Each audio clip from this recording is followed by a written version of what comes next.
ഇടുക്കി ചെറുതോണിയിൽ മന്ത്രി റോഷി അഗസ്റ്റിന്റെ ഓഫീസിലേക്ക് യൂത്ത് കോൺഗ്രസ് നടത്തിയ മാർച്ചിൽ സംഘർഷം. പ്രവർത്തകരും പോലീസും തമ്മിൽ ഉന്തും തള്ളുമുണ്ടായി.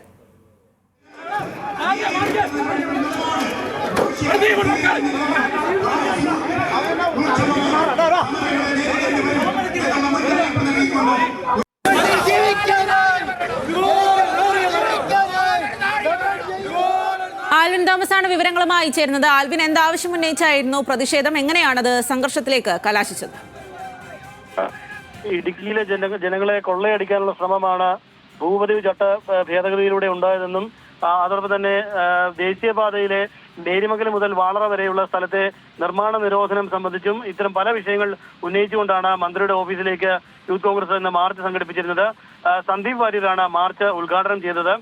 UDF അധികാരത്തിലെത്തിയാൽ 1 രൂപ പോലും ഫീസ് ഈടാക്കാത്ത നടപടിയിൽ മുന്നോട്ട് പോകുമെന്ന് അദ്ദേഹം പറഞ്ഞു. ഈ പ്രസംഗങ്ങൾ കഴിഞ്ഞപ്പോഴേക്കും പ്രവർത്തകർ വലിയ തോതിൽ ആവേശത്തോടെ ഈ സമരമുഖത്തേക്ക് വരികയായിരുന്നു. അവിടെ ഉണ്ടായിരുന്ന ബാരിക്കേഡ് മറിച്ചിടാനുള്ള ശ്രമം നടത്തി. അതിന് മുകളിൽ കയറി നിന്നപ്പോൾ പോലീസ് അവരെ താഴെ ഇറക്കാൻ ശ്രമിച്ചു. പിന്നീടാണ് തർക്കങ്ങൾ ഉണ്ടാകുകയും പോലീസുമായി വലിയ ഉന്തും തള്ളും ഉണ്ടാകുകയും ചെയ്തു.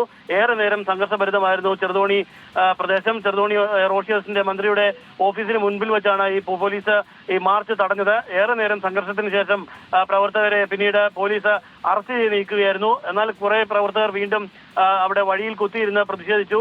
വീണ്ടും അവരെ പോലീസ് ഒടുവിൽ അറസ്റ്റ് ചെയ്ത് നീക്കിയാണ് മുഴുവൻ പ്രവർത്തകരും ആ പ്രദേശത്ത് നിന്ന് പിന്നീട് പോലീസ് മാറ്റുകയായിരുന്നു. ശരി ആൽവിൻ.